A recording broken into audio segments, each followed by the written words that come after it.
오늘 다룰 내용은 10계명의 제5계명, 내 부모를 공경하라 하는 내용입니다.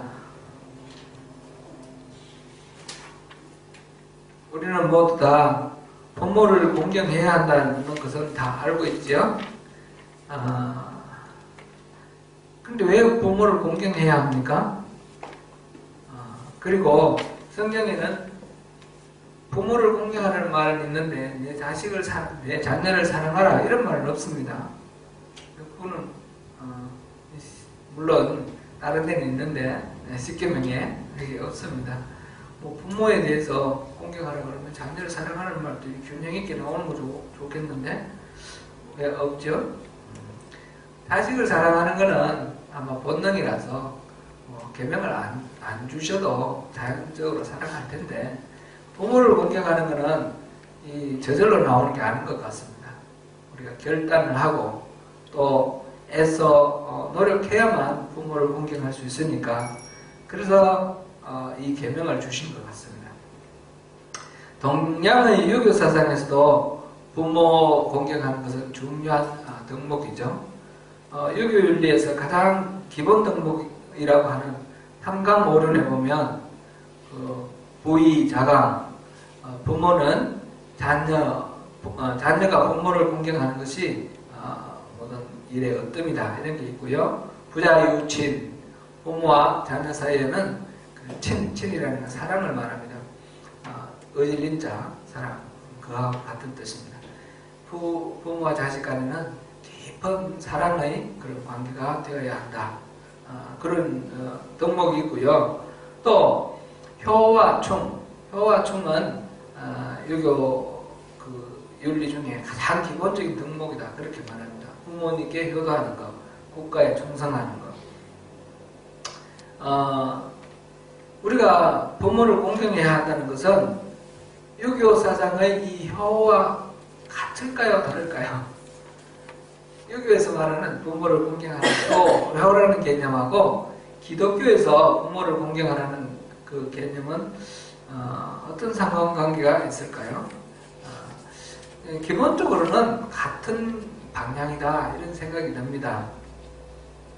과거 동양인 사람들, 우리 조상들과 중국 사람, 일본 사람 포함해서 과거 동양 사람들은 이스라엘 사람들처럼 하나님이 이스라엘을 아브라함을 부르시고 이스라엘을 이렇게 택하셔서 그들에게 하나님이 누구신지 이렇게 보여주셨는데 이렇게 특별하게 계시하시는 그런 것이 우리들에게는 없었죠. 우리 조상들에게는 없었습니다. 그러나 그렇다고 해서 우리 조상들은 하나님 모르고 살았느냐 그렇게도 말할 수는 없습니다. 하나님 여호와라는 것은 일치를 못 시켰지만 하나님은 이 자연 속에서 우주 만물 속에 하나님이 이 우주 만물을 만드셨고 이끌어 가신다는 것을 이렇게 메시지를 담아 놓으셨어요. 이거를 우리가 보통 일반 계시다 그렇게 말합니다. 그래서 하나님이 여호와시다 이거는 직접적으로 계시하는 특별 계시는 없었지만 일반 계시를 통해서 우리가 뭐 이런 조물주라 그러기도 하고 조물주라는 말이 우주 만물을 만드신 주인이라는 뜻 아닙니까? 조물주라 그러기도 하고 우리 어머니는 저 어릴 때 이렇게 뭐 꾸지람 하실 때 야 이놈아 하늘님이 다 보고 계시다 이렇게 말씀하셨어요. 그 하늘님 조물주 또 중국의 왕을 뭐라 그랬습니까? 천자라 그랬지 않습니까? 천자 하늘의 아들 하늘이 권위를 부어준 그런 왕 해가지고 천자라 그랬는데 그 천자가 바로 이 어떤 신격체로 이 하늘을 말하는 것이죠. 또 이렇게 천이라고 할 수도 있고 또는 옥황상제 할 때 상제 윗상자 써서 상제 이거는 하나님 그런 뜻입니다. 나중에 이제 성경 번역할 때 중국 사람들은 상제 이렇게 번역을 했습니다. 이렇게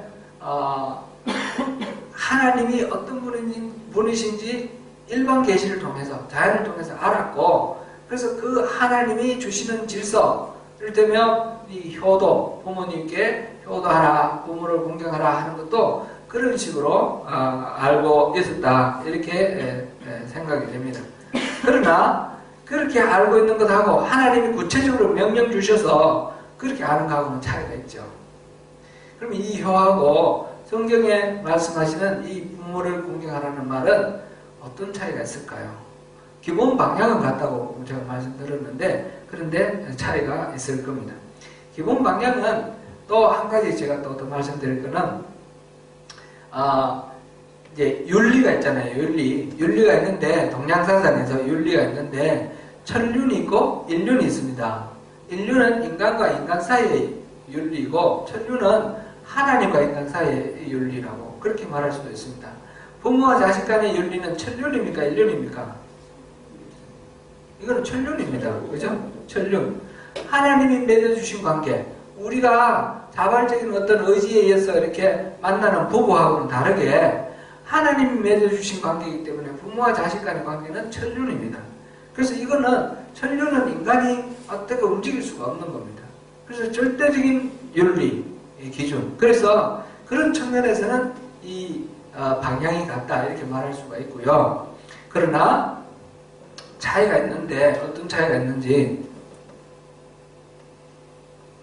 우리 한번 생각해 보면 좋겠습니다. 10계명은 10가지 계명이죠. 첫 번째는 나 외에 다른 신을 두지 말라. 두 번째로는 형상을 만들지 말라. 어떤 모양 어떤 형상을 만들지 말라. 세 번째로는 하나님의 이름을 망령되이 부르지 마라. 네 번째로는 하나님의 안식일을 지키라.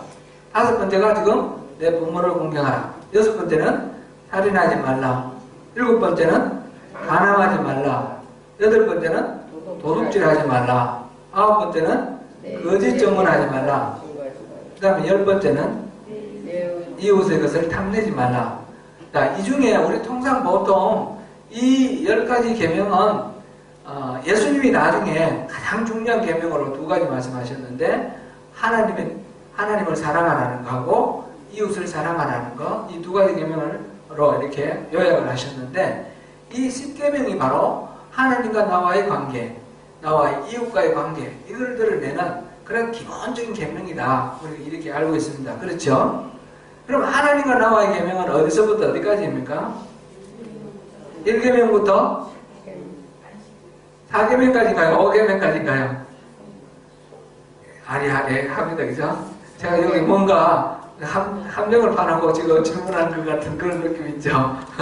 그 다음에 나머지는 다 사람과 사람 사이의 그런 관계, 그걸 말하는 이웃과의 관계를 말하는데 이 다섯 번째, 내 부모를 공경하라는 것이 하나님과 나와의 관계인가? 우리 이웃과의 관계인가? 통상은 이 부모를 공경하라는 말을 인간과 인간 사이의 관계, 그것으로 이렇게 생각을 합니다. 그것을 첫 번째로 생각하는데 동양사상에서 이걸 천륜이라 말했던 것처럼 이것도 실제로는 자세히 따져보면 부모를 공경하는 것은 하나님과 나와의 관계에 해당됩니다. 이 모세가 이 10계명을 받아올 때에 두 돌판에 새겨놨다고 그랬습니다. 그죠? 두 돌판에 새겼는데 글자가 많으니까 앞에 뭐 이만큼 쓰고 또 두 번째 돌에는 또 뭘 썼고 이렇게 했을 텐데 사실은 이 계명 돌판은 남아있지 않으니까 잘 모릅니다. 모르는데 유대인의 전성, 유대인들이 계속 이렇게 알고 내려온 바 이 전성에 의하면 이 돌판 중에 지금 내 부모를 공경하라까지가 첫 번째 돌판에 새겨져 있고 그 다음에 살인하지 말라부터 나머지는 두 번째 돌판에 새겨져 있다. 그렇게 말합니다. 그래서 첫 번째 돌판에 새겨진 것은 하나님과의 관계를 말하고 두 번째 돌판에 새겨진 것은 이웃과의 관계를 말한다. 이렇게 이해를 합니다.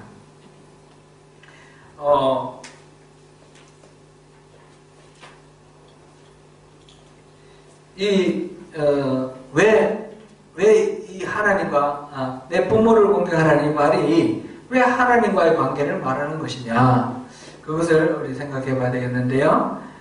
이 부분에 대해서 종교교회가 마틴 루터는 이렇게 말을 했습니다. 부모님은 하나님의 대리인이다. 부모를 공경하라는 것은 단순히 내 이웃 한 사람을 공경하는 것이 아니라 나에게 생명을 주신 하나님을 공경하라 하는 그런 의미고, 하나님을 공경하는데 하나님이 내 생명을 주신 통로로 삼으신 우리 부모님을 공경하라. 그리고 부모님 공경하는 것은 단순히 부모님 공경하는 것이 아니라 하나님을 공경하는 것이라는 것이죠. 그래서 이게 하나님과 나와의 관계다. 이렇게 이야기를 하는 것입니다. 하나님은 부모를 통해서 우리 생명을 만들어 이 땅에 태어나게 하셨고, 하나님이 우리를 지켜주시고 보살피시고 양육하시는 그것을 하나님 직접 하시지 아니하시고 부모의 손길을 빌어서 우리를 젖도 먹이시고 진자리 마른 자리 갈아 놓이고 하시면서 이렇게 자라게 하고, 우리가 스스로 자립해서 스스로 판단해서 살 수 있을 때까지 이렇게 양육하고 보호하는 모든 일들을 우리 부모에게 위임을 하셨다는 겁니다. 그리고 우리 부모는 하나님의 대리자, 철저히 하나님이 하실 일을 대신해 주신 그런 분이 우리 부모라는 것입니다. 그래서 이 5계명은 하나님과의 관계, 이렇게 이해를 해야 한다라는 것입니다. 레위기 19장 3절부터 19장 3절을 우리 한번 보시겠습니다. 레위기 19장 3절을 우리 한번 찾아보겠습니다.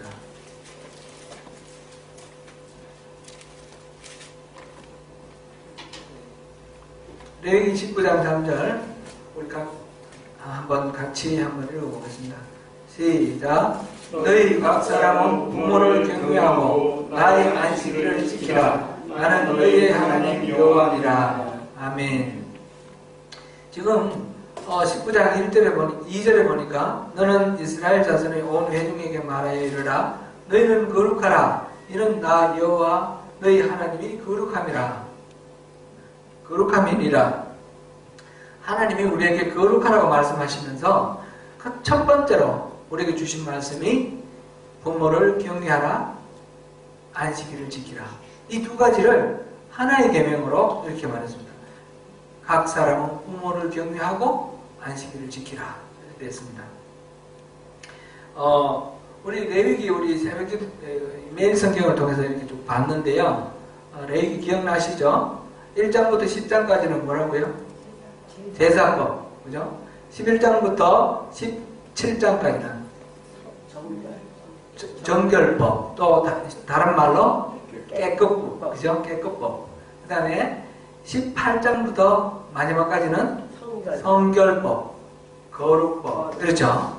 예. 전체 다가 우리가 하나님과 우리의 관계를 말하는 겁니다. 그래서 제사를 통해서 하나님 앞에 나가고, 그 다음에 하나님 앞에 선자로서 우리가 정결하게 죄 빼묻지 않게 하고, 그리고 우리 자신의 삶이 거룩하게 하나님이 쓰시는 용도에 적합하게 구별된 것을 거룩이라고 그랬는데, 그런 식으로 거룩하게 구별되라고 그랬습니다.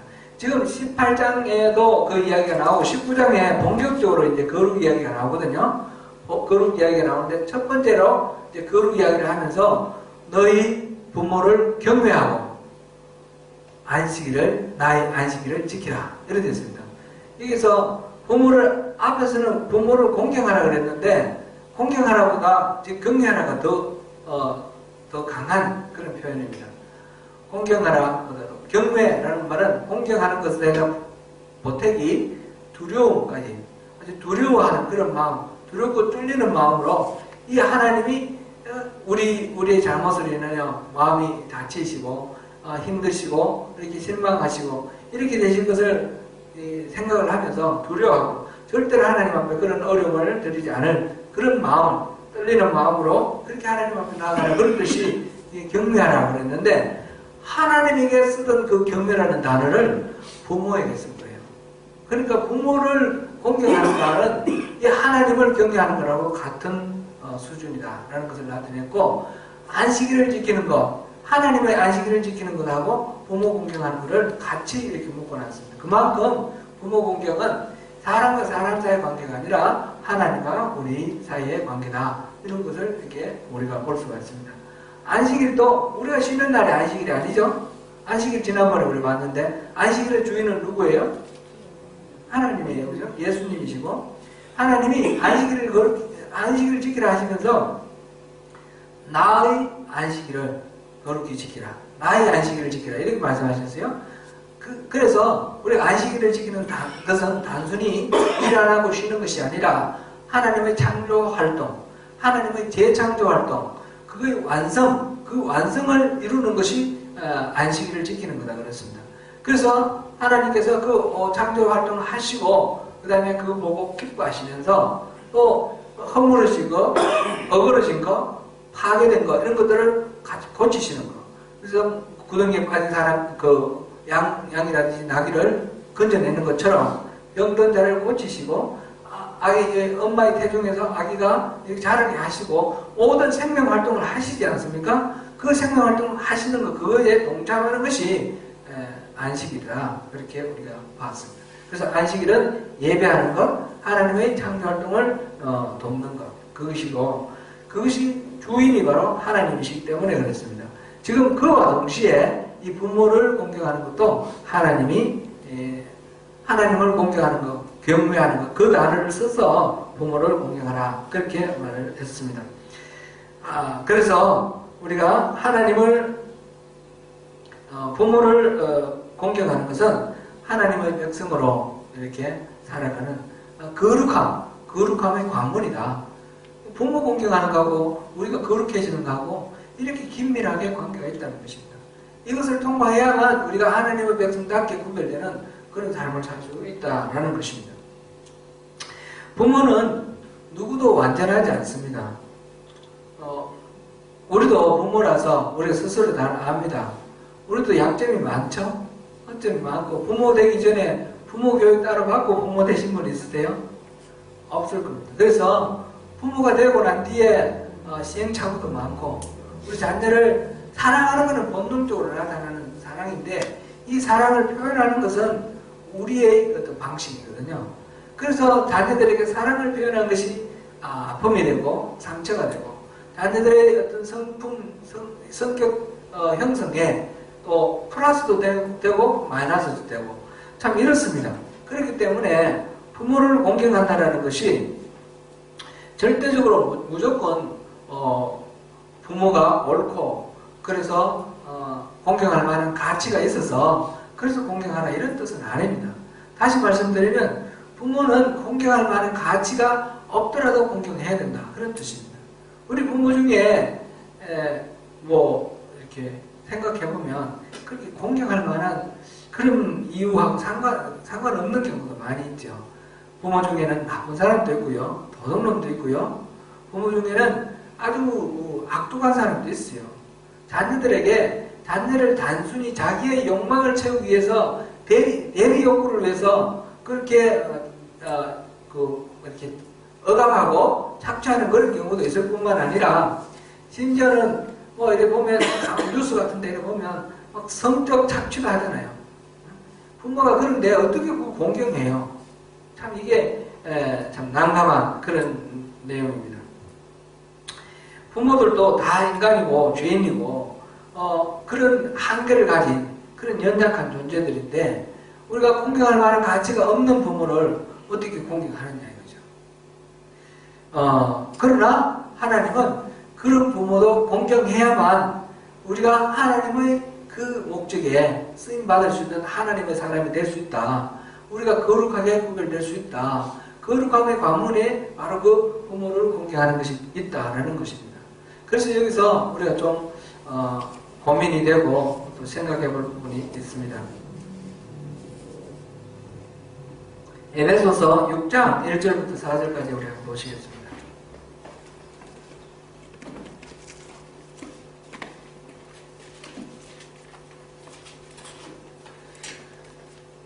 에베소서 6장 1절부터 4절까지 우리 같이 한번 읽겠습니다.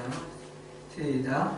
자녀들아 주 안에서 너희 부모에게 순종하라. 이것이 모르니라. 내 아버지와 어머니를 공경하라. 이것은 약속이 있는 첫 계명이니 이로써 내가 잘되고 땅에서 장수하리라. 또 아비들아 너희 자녀를 노엽게 하지 말고 오직 주의 교훈과 훈계로 양육하라. 아멘. 우리 이 자리에 계신 분들이 다 우리 지혜자매는 부모가 아니고 다 부모시네요, 그죠? 지혜자매는 부모를 공경해야 될 그 의무가 있고 자녀에게 이렇게 노엽게 하지 말고 오직 주의 교훈과 훈계를 양육하라. 이 계명은 좀 나중에 부모가 되고 난 뒤에 적용할 거고, 우리는 다 이제 그거를 해야 될 그런 계명입니다. 에베소에서 자녀들아 주 안에서 너희 부모에게 순종하라 이렇게 말을 했는데, 순종하는 데 있어서 조건이 있죠. 조건이 하나 걸려 있죠. 무슨 조건인가요? 주 안에서라는 그런 조건입니다.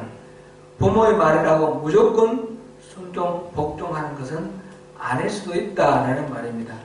부모를 공경하는 말하고 하라는 말하고 순종하라는 말하고는 다를 수도 있다, 이런 것을 우리가 여기서 볼 수 있습니다.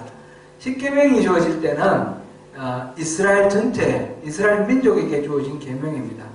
그 중에 부모도 이스라엘이고 자녀도 이스라엘이었습니다.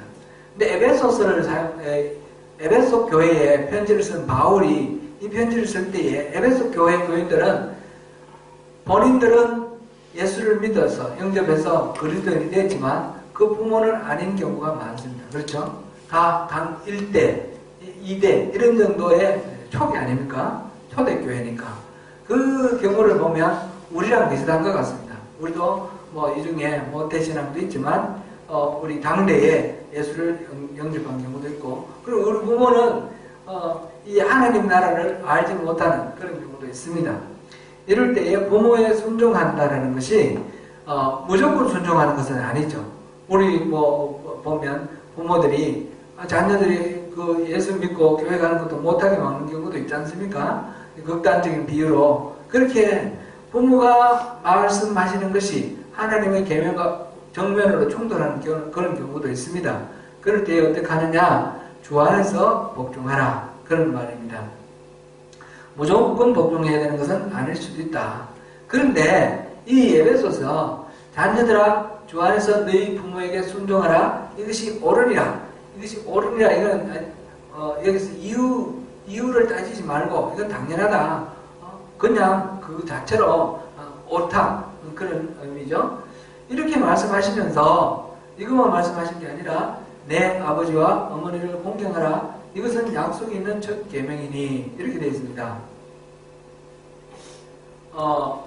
우리가 조건으로 주 안에서라는 조건을 가지고 부모에게 순종하라 그러면 우리가 부모의 말씀에 순종 안 할 만한 여러 가지 이유들을 떠올리게 됩니다. 그렇게 되겠죠.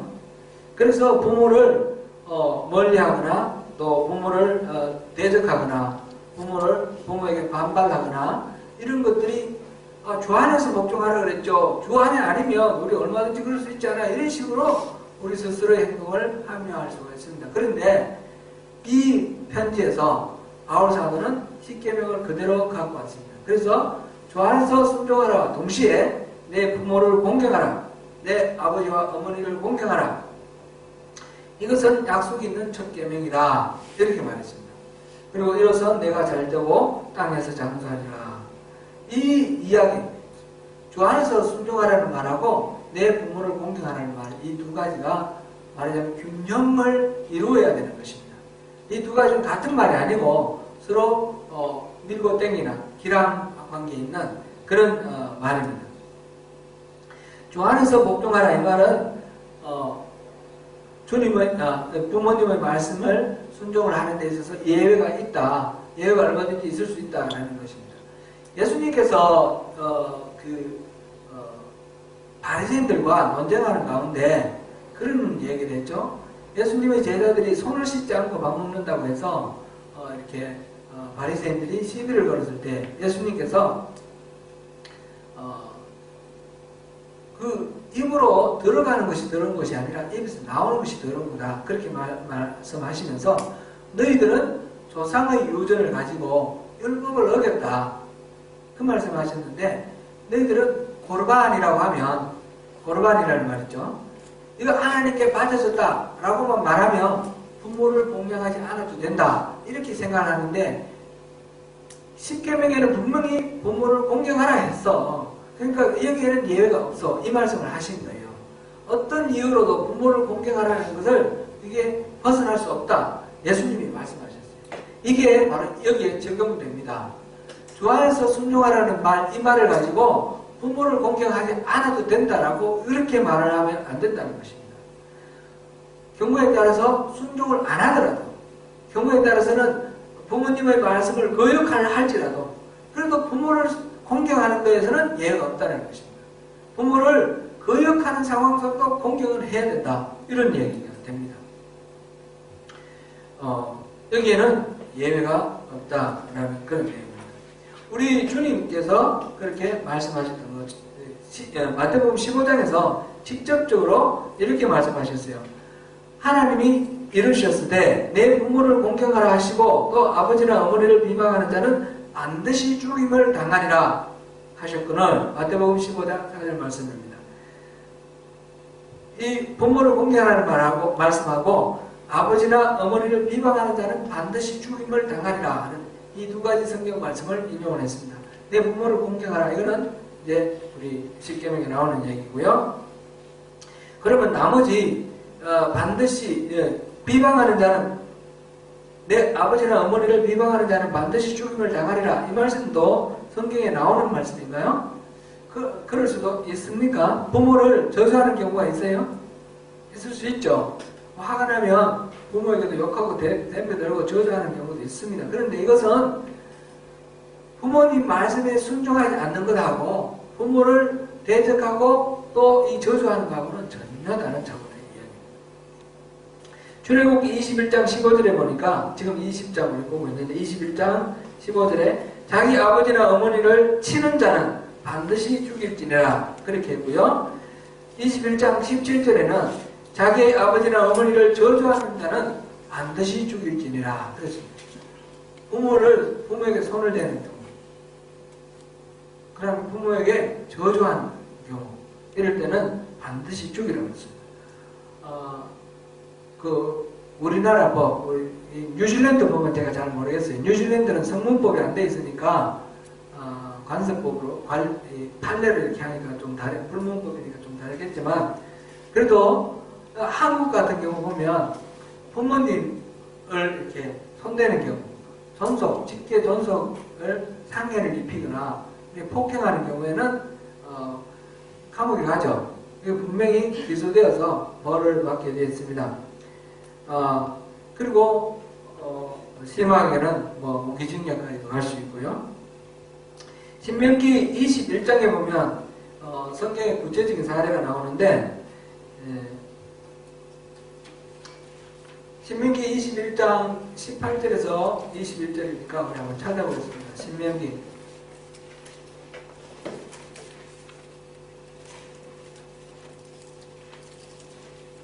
21장입니다.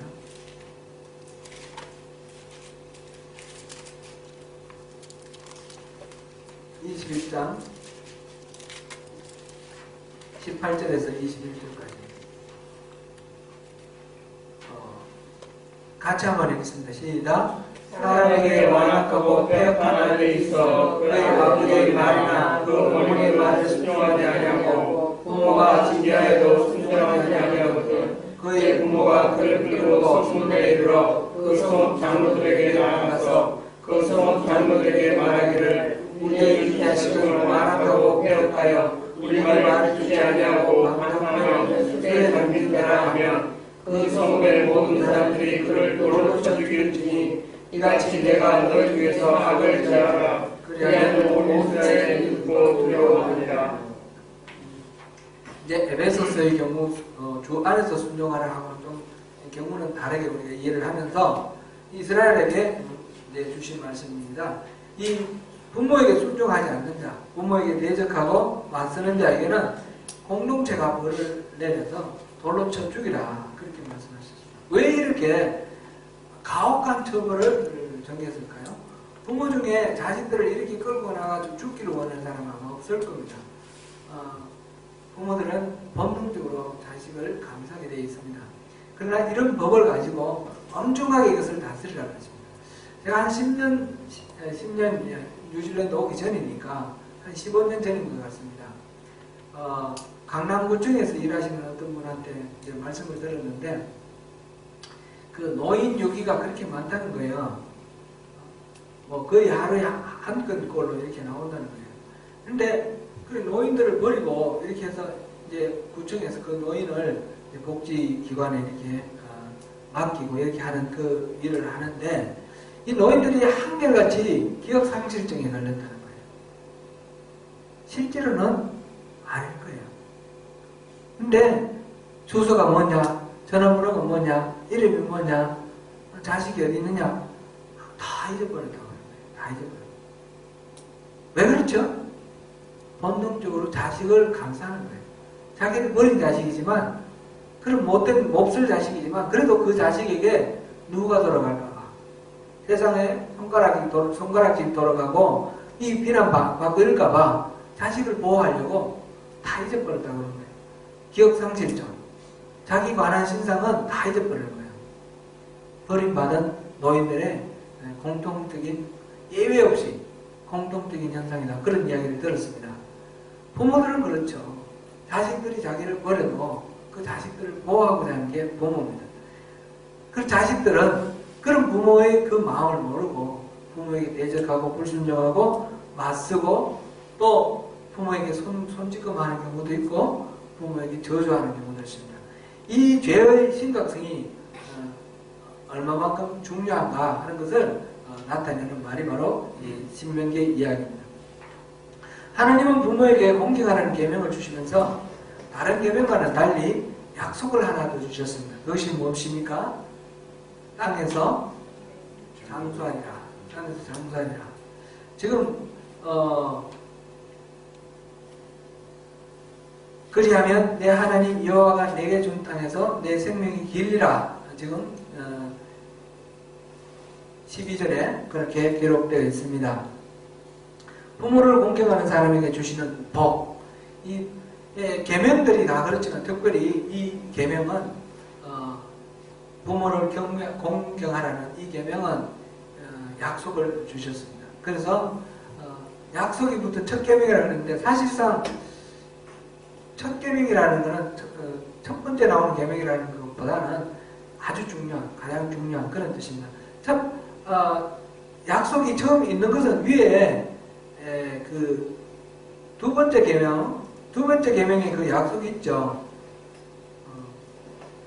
5절 보면 그것들을 절하지 말며 그것들을 섬기지 말라. 나 하나님 여호와는 질투하는 하나님인저 나를 미워하는 자의 죄를 갚되 아버지로부터 아들에게로 3, 4대까지 이르게 하거니와 나를 사랑하고 내 계명을 지키는 자에게는 1000대까지 은혜를 베푸느니라. 약속이 있지 않습니까? 이게 나오고 그 다음에 여기 또 지금 내 부모를 공경하라. 그러면 내 하나님 여호와가 내게 준 땅에서 내 생명이 길리라. 그러니까 순서로 첫 번째 나오는 그런 계명은 아니고요. 이게 첫 번째 뭐는 두 번째 또 있느냐? 두 번째 그 다음에 이런 약속들이 있는 게 없어요. 그런 것보다는 중요하다 그런 의미로 첫 계명, 약속 있는 첫 계명이다. 이게 에베소서요. 에베소서 그렇게 말을 했다. 이렇게 우리 이해를 하면 좋겠고요. 그런데 이 약속에 대해서 한번 생각해 볼 필요가 있겠습니다. 내 하나님 여호와가 내게 준 땅에서 내 생명이 길리라. 이거를 통상 이 땅에서 장수하는 것으로 그렇게 이해를 하는 경우도 있습니다. 근데 이 땅에서 장수합니까? 부모를 경외하면? 이 땅에 오래 사는 사람들이 다 부모 경외해서 오래 사나요? 그건 아니죠. 우리 현실적으로 봤을 때 거기에는 법칙이 없습니다. 부모를 잘 공경하는 사람도 일찍 죽는 경우도 있고 부모한테 모질게 한 사람도 오래 사는 경우도 있습니다. 이건 법칙이 없습니다. 그러니까 이거를 이 땅에서 이렇게 오래 사는 장수하는 그런 것을 이해하기도 어렵고요. 그 다음에 여호와가 내게 준 땅에서 내 생명이 길리라. 그러고 난 뒤에 이제 가나안 땅 들어갔으니까 그럼 가나안 땅에서 오래 살겠다 그런 뜻인가? 그렇게 이해하기도 어렵습니다. 이 부분은 영어 성경을 제가 한번 읽어드리겠습니다. 출애굽기 20장 12절 Honor your father and your mother so that you may live long in the land the Lord your God is giving you. 여기서 the land를 수식하는 말이 the Lord your God is giving you. The Lord your God is giving. 현재 진행형으로 적었는데 이거는 주었습니까? 앞으로 줄 것입니까? 이 진행형은 미래, 가까운 미래를 말합니다. 정해져 있는 미래. 그래서 이거는 주었다가 아니고 앞으로 줄다. 하나님이 앞으로 주실 땅이에요. 그 땅, 그것을 말합니다. 그래서 그곳에서 오래 산다. 그런 얘기인데, 이거는 가나안 땅, 곧 들어가게 될 가나안 땅을 얘기한다기보다는 하나님이 다스리시는 땅입니다. 지금 이제 구원받은 사람들 아닙니까? 이 사람들이 구원받은 하나님의 백성이 되었으니까 하나님이 다스리는 땅, 곧 하나님의 통치하심을 받고 있는 곳, 그곳은 광야일 수도 있고 가나안 땅일 수도 있고, 지금 그 십계명을 받는 사람은 광야에 있는 사람이에요. 광야에 있는 사람, 광야에서의 삶일 수도 있고 가나안 땅일 수도 있고, 장소가 어디가 문제가 아니라 어디 있든지 간에 바로 하나님이 허락하시는 그 하나님의 통치하심, 하나님의 보호하심 안에 살아가는 그런 삶, 그 삶이 길 것이다. 그렇게 말하는 겁니다. 이거는 죽은 이후에 생각을 해보면, 연장시켜보면 우리가 죽은 이후에 하나님의 다스림 속에서 살아가는 삶, 영원한 생명과 연결되는 것이고, 이 땅에서 삶을 보면 이 땅에서도 바로 하나님의 다스림 속에 살아가는 천국의 삶을 살아갈 때, 그럴 때 누리는 그 복입니다. 다시 말씀드리면 우리가 이게 부모님을 공경하라, 이거는 우리 거룩함의 관문이라고 그랬지 않습니까? 하나님의 백성으로서 거룩함의 관문. 그 부모를 공경하는 것은 하나님이 다스리시는 하나님 나라의 백성으로 들어가는 것이고, 그러면 그 백성으로서 삶의 내 생명이 길리라, 내 생명이 길리라, 영생을 지금으로부터 시작해서 영생을 누리게 된다. 그런 의미가 되는 것입니다. 오늘 사실 이 12장 이 말씀 전하는 것은 제게 좀 많이 부담이 됐습니다. 솔직하게 말씀드려서. 왜 그러냐 하면, 우리 부모님 다 세상 떠나셨고, 또 우리 장모님은 제가 결혼하기 전에 세상 떠나셨고, 장인어른 계시는데 제가 잘 공경하지 못하고 있거든요. 우리도 아마 비슷하죠. 살아 계시는 분이나 어느 세상 떠나셨거나 비슷비슷한데, 이민 와서 생활하고 있으니까 부모님한테 잘해줄 수가 없잖아요.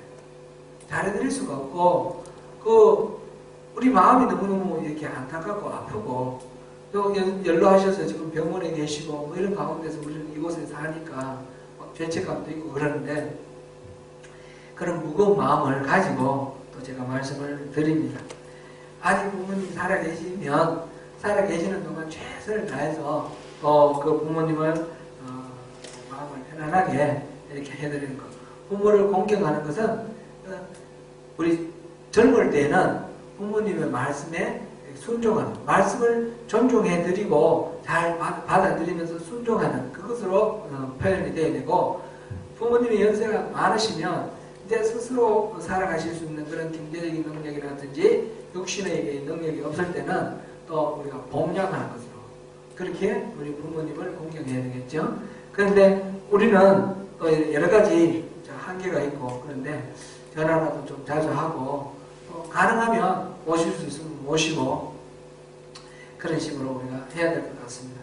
너무 마음이 아프고 또 힘들지만 우리에게는 이제 그런 우리 숙제가 있다는 것을 한번 새겨보고, 우리 자녀들은 또 이 중요한 거 아닙니까? 이게 부모 공경이라는 것은, 내가 부모인데 이 자식들한테 니 나 공경해, 이 말이 참 어려운데, 그러나 이 자식이 나를 공경함으로 인해서 바로 거룩함으로 들어가는 관문에 통과되는 것이고, 이 하나님이 주신 땅에서 또 생명이 긴 그 복을 누리게 될 거 아닙니까?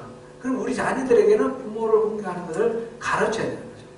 가르쳐야 되고, 그렇게 우리에게는 부모에게 공경해야 될 숙제와 자녀들에게 그렇게 가르쳐야 될 그런 숙제가 우리가 있다는 것을 새기면서,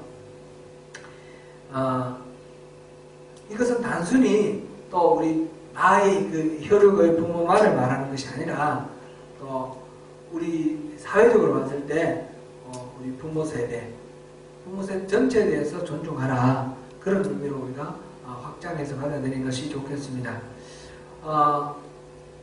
부모들이, 어른들이 보면요, 우리 안수 집사님, 권사님, 어르신들이 그러시면 불편하실지 모르겠습니다만은, 좀 그런 이제 연륜이 쌓이면 쌓일수록 자기의 어떤 주관이 더 확고해야 돼가지고 이제 좋게 말하면 주관이 확고하고 나쁘게 말하면 좀 고집이 세져요.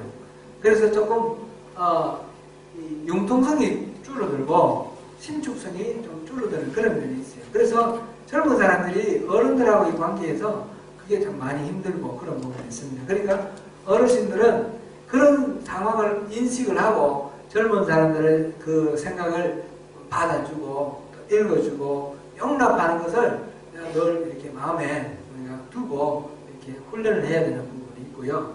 젊은 사람들은 또 어른 세대에 대해서 너무 이렇게 일방적으로 매도해버리고 막 이렇게 어른들은 그렇다 이런 식으로 해버리면 참 곤란할 것 같아요. 우리 조국 생각하면 지금 촛불 집회 막 하고 나니까 어르신들이 나와가지고 막 태극기 흔들면서 태극기 집회 한다고 그러는데 젊은 사람들은 막 그거를 비난하고 욕하고 그러는데 어른들이 그렇게 하시는 그 부분을 이해해 줄 만하죠. 어른들은 이 사회를 우리가 이루었다는 그런 자부심이 있잖아요. 이 사회를 우리가 지켜야 된다는 그런 자부심이 있는 거고 젊은 사람들하고 같은 생각을 이렇게 갖지 못하고 좀 이렇게 좀 경직된 부분은 있지만 어른들이 그만큼 6.25를 거치면서 일제를 거치면서 더 많은 고난 속에서 땀을 흘리면서 이루어온 이 조국에 대한 애착 이런 마음이 또 있는 거거든요. 그런 것들을 같이 이제 이해를 하고 용납하면서 그렇게 나가면 좋겠습니다. 이거는 단순히 우리 부모님, 나의 부모님에 대해서 뭐 이렇게 잘하는 것뿐만 아니라 앞선 세대에 대해서 우리 존중하는 그런 마음, 그런 마음가짐. 이거는 십계명은 개인에 대한 개인 한 사람 한 사람의 어떤 신앙을 얘기하는 것이 아니라 공동체 신앙입니다. 이스라엘 전체의 신앙입니다. 그래서 이 모든 것들을 공동체의 메시지로 우리가 받아들이는 것이 타당하고 적당한 것 같습니다. 오늘 이 부모님에 대해서 우리 개별적으로는 우리 부모님에 대해서 또 생각하고 우리 자녀들에 대해서 또 생각하는 그런 시간을 가지면 좋겠고요. 우리 공동체적으로는 우리 교회 안에서도 어르신들에 대한 이 존중이 좀 더 있었으면 좋겠고 좀 이렇게 너무 이 민주주의라는 게 수평적으로 되다 보면 그런 것들이 무시되는 부분이 있거든요. 어른들에 대한 존경이 좀 더 있었으면 좋겠다 그런 마음을 갖습니다. 우리 오늘 이 내 부모를 공경하라 이 말씀은 예외 없는 그런 조항이라는 것을 보았고 이제 신앙의 관점에서 부모님의 말씀을 무조건 순종해야 되는 것은 아니고 주 안에서 순종하라 이런 예외를 둘 수 있다. 순종의 견제에서 그러나 부모님의 말씀이 이치에 맞지 않고 주님의 뜻에 맞지 않아서 우리가 그대로 순종하지 못하는 경우가 있을지라도 부모님에 대한 공경 그거는 예외가 없다. 부모님에 대한 공경은 우리가 하나님의 백성으로 구별되는 거룩함으로 들어가는 관문이다. 이것을 우리 마음속에 이렇게 새겨놓고 그것을 우리 삶 속에서 늘 적용하며 살아가는 우리 가정이 되겠습니다.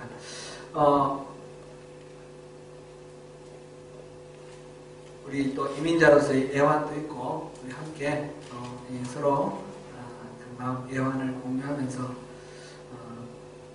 아직까지도 살아계시다면 살아계시는 그 자체로 우리에게 또 은혜다 생각하시면서 전화도 드리고 이렇게 최선을 다해서 기도도 하고 하면서 부모를 공경할 수 있는 그런 우리 하루가 되면 좋겠습니다. 그 은혜를 다 누리시기를 축원합니다.